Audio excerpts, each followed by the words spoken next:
VS. Sunilkumar ഇന്ന് പ്രത്യേക സമ്മേളനം നടക്കേണ്ടതായിരുന്നു, നടന്നില്ല. അപ്പോൾ ഈ ബലാബലത്തിൽ ഗവർണറുടെ ഭാഗം വിജയിച്ചു. സർക്കാരിന് ഈ കാര്യത്തിൽ മുന്നോട്ട് പോകാൻ കഴിഞ്ഞില്ല എന്നാണോ?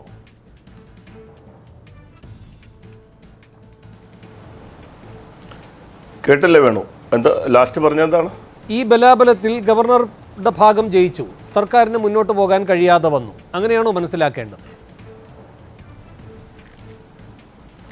ഇതിൽ ഗവർണർ ജയിച്ചു എന്ന് പറയുന്നതിനേക്കാൾ ഉപരിയായി ജനാധിപത്യം പരാജയപ്പെട്ടുവെന്നോ കോൺസ്റ്റിറ്റ്യൂഷൻ ഇവിടെ പ്രതിസന്ധിയിലാകുന്നു എന്ന് പറയുന്നതായിരിക്കും ഉചിതം. ഗവർണർ എങ്ങനെയാണ് ജയിക്കുന്നത്? ഗവർണർ ജയിക്കുന്ന കോൺസ്റ്റിറ്റ്യൂഷനെയും ജനാധിപത്യത്തെ ഉയർത്തിപ്പിടിക്കുമ്പോഴാണ്.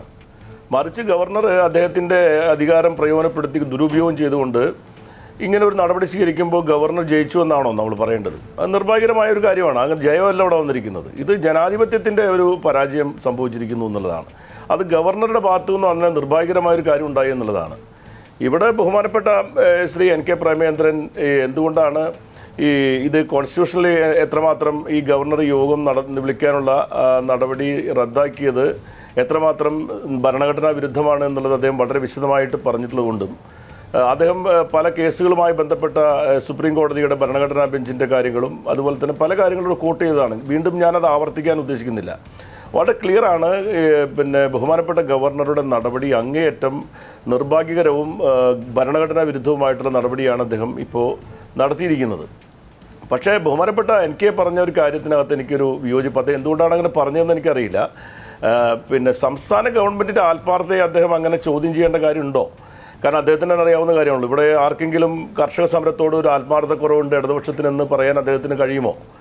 ആത്മാർത്ഥമായിട്ട് അദ്ദേഹത്തിന് പറയാൻ കഴിയും തോന്നുന്നില്ല. പിന്നെ മോഡൽ കോഡ് ഓഫ് കോണ്ടക്ട് നിലനിൽക്കുന്ന സാഹചര്യത്തിൽ ഇത്തരമൊരു കാര്യത്തിന് വേണ്ടി മാത്രം പ്രത്യേകമായിട്ടുള്ള ഒരു നിയമസഭാ സമ്മേളനം വിളിച്ചുകൂട്ടാൻ കഴിയില്ല എന്നുള്ളത് അദ്ദേഹത്തിന് അറിയാം. അപ്പോൾ model code of conduct lift ചെയ്യപ്പെടുന്ന സാഹചര്യത്തിൽ മാത്രമാണ് അത്തരമൊരു ഇതിനൊരു പ്രത്യേകമായിട്ടുള്ള ചില വശങ്ങൾ കൂടി ഉള്ളത് കൊണ്ടാണ് ഈ 23-ാം തീയതി അതിനെ വിളിച്ചുകൂട്ടാൻ വേണ്ടി തീരുമാനിക്കുന്നത്. 23-ാം തീയതിക്കും പ്രാധാന്യമുണ്ടായിരുന്നു. ദേശീയ കർഷക ദിനമാണ്. കർഷകരുടെ പ്രക്ഷോഭം നടക്കുന്ന ഒരു പ്രധാനപ്പെട്ട ക്രൂഷ്യൽ പോയിന്റിലാണ് നിൽക്കുന്നത്. ഇത്തരമൊരു ഘട്ടത്തിൽ ആ ദിവസം തന്നെ തെരഞ്ഞെടുത്തുവെന്നല്ലാതെ അതൊരു കർഷകരുടെ പ്രക്ഷോഭത്തോട് അല്ലെങ്കിൽ സംസ്ഥാന ഗവൺമെൻറ്റിന് ആത്മാർത്ഥതയില്ലാത്തതാണെന്ന് അദ്ദേഹം തെറ്റിദ്ധരിപ്പിക്കാൻ ദയവായി ശ്രമിക്കരുതെന്നാണ് എനിക്ക് പറയാനുള്ളത്. ഒരുപക്ഷെ അദ്ദേഹത്തിൻ്റെ കാര്യങ്ങൾ ചിലപ്പോൾ ഈ മോഡൽ കോഡ് ഓഫ് കോണ്ടക്റ്റുമായി ബന്ധപ്പെട്ട കാര്യങ്ങളെപ്പറ്റി ചിലപ്പോൾ അദ്ദേഹം മനസ്സിലാക്കേണ്ടതാണെന്ന് എനിക്കറിയില്ല. ഇലക്ഷനുമായി ബന്ധപ്പെട്ട ഒരു ഘട്ടത്തിനിടയിൽ എങ്ങനെയാണ് അത്തരമൊരു സന്ദർഭം ഉണ്ടാവുക എന്നുള്ളത് നമുക്കറിയാവുന്ന കാര്യമാണ്. അതല്ലാതെ സംസ്ഥാന ഗവൺമെൻറ്റിൻ്റെ ഒരു ആത്മാർത്ഥക്കുറവാണെന്നൊന്നും പറയുന്നതിലൊന്നും യാതൊരു അർത്ഥമില്ല. ഏതായാലും കേരളത്തിൻ്റെ ചരിത്രത്തിലെ ആദ്യത്തെ സംഭവം എന്ന നിലയിൽ മാത്രമേ നമ്മൾ കാണേണ്ടതുണ്ട്. ഇത് നമ്മുടെ രാജ്യത്ത് സംഭവിച്ചുകൊണ്ടിരിക്കുന്ന ഒരു കാര്യം. എല്ലാം കേന്ദ്ര ഗവൺമെൻറ്റിലേക്ക് കേന്ദ്രീകരിക്കുകയാണ്. എല്ലാ അധികാരങ്ങളും സംസ്ഥാനങ്ങളുടെ അധികാരങ്ങളടക്കമുള്ള കാര്യങ്ങളിൽ കേന്ദ്ര ഗവൺമെൻറ് അവിടെ ഒരു റെസിഡൻസ് ഭരണം എന്നൊക്കെ പറയുന്ന പോലെ അവിടെ ഒരു ഭരണം നടത്തുന്ന നിലയിലേക്ക് വരികയാണ്.